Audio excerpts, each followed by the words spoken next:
يا ربي رؤيتك رجائي وإلى الجنات لتهديني. My name is Katie Bouchard, and I am a resident of Mount Pleasant. I am a student at the Saginaw Tribal College. I am 30 years old, and I am the mother to two very beautiful children, Chloe and Anthony. I am sure you've seen them running around Mount Pleasant before. When I volunteered to speak, I was asked to share two things. How I came to Islam and what I would like to see happen with the Muslim Student Organization. So I guess I'll first start out. I have a story that took 4 years to write, and I have 5 minutes to share it, so I will try very hard to do that and not talk too long. So first I want to say that I did not come to Islam. Islam came to me. Again and again and again, Islam came to me. And Allah brought Islam to me through Saudi people. When I was 26 years old, I met some people from Saudi Arabia. And at this time, I was living a very bad life. I will not share the details, but we'll just say that everything I did every day was haram.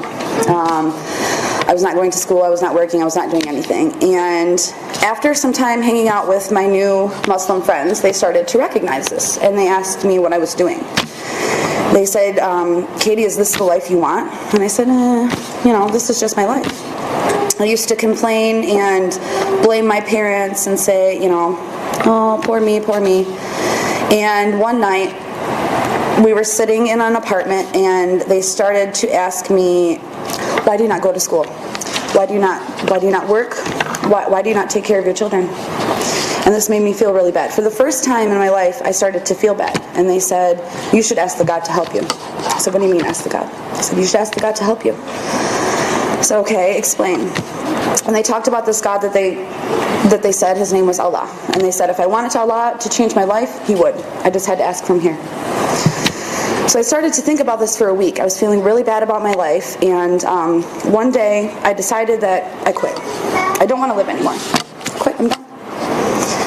And somebody told me when I was a child that if you take your own life, if you kill yourself, you will go to the hellfire. That God will not forgive you.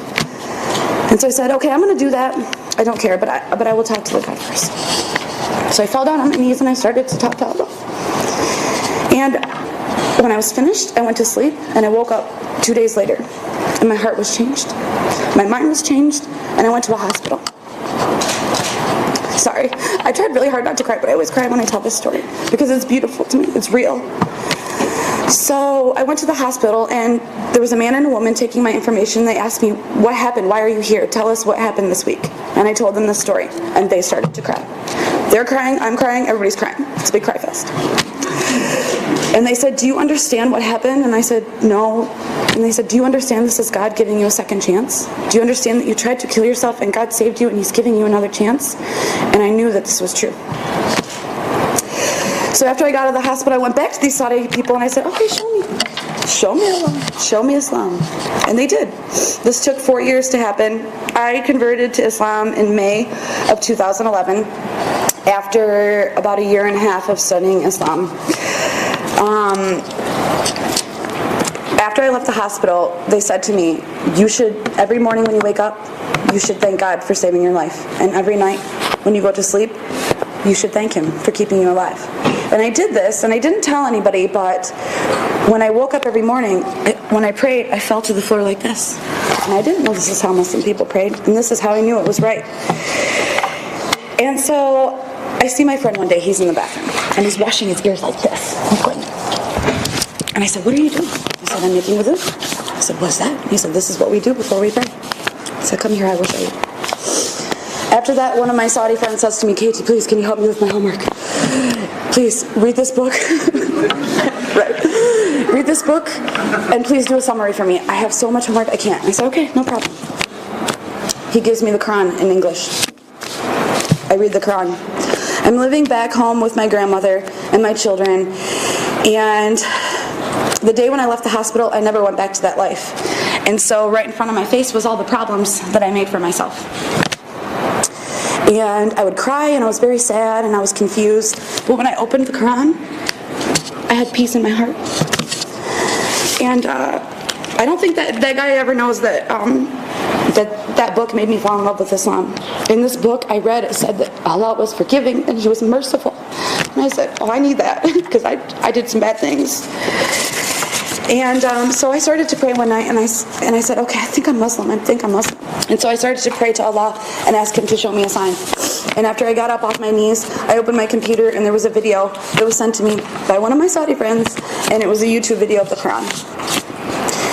And I still don't remember what it said, but it just told me that everything was going to be okay and that I was going on the right path. So I said my Shahada, and I started to pray every day, and I started to follow the 5 pillars of Islam. But my problem was, as soon as I put on the hijab, my family and friends did not approve. And that was very difficult for me. So I only had brothers, and I wasn't really comfortable all the time with them, so I don't have any family, I don't have any sisters, and I was very, very sad. So I got really sick, and I went to the hospital. And also another thing, I couldn't pray in Arabic, and I was very sad about this. And I was in the hospital, and 2 of my brothers came with me and sat with me all night and taught me Al-Fatiha.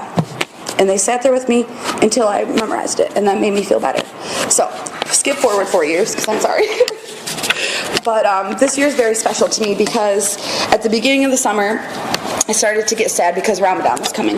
The last 3 years I lived with a Saudi family, and they went back to Saudi Arabia, and I started to live by myself. And I was getting very sad because Ramadan was coming. And I asked one of the brothers, I told one of the brothers this, and he said, okay, I'm going to make a phone call. So, okay.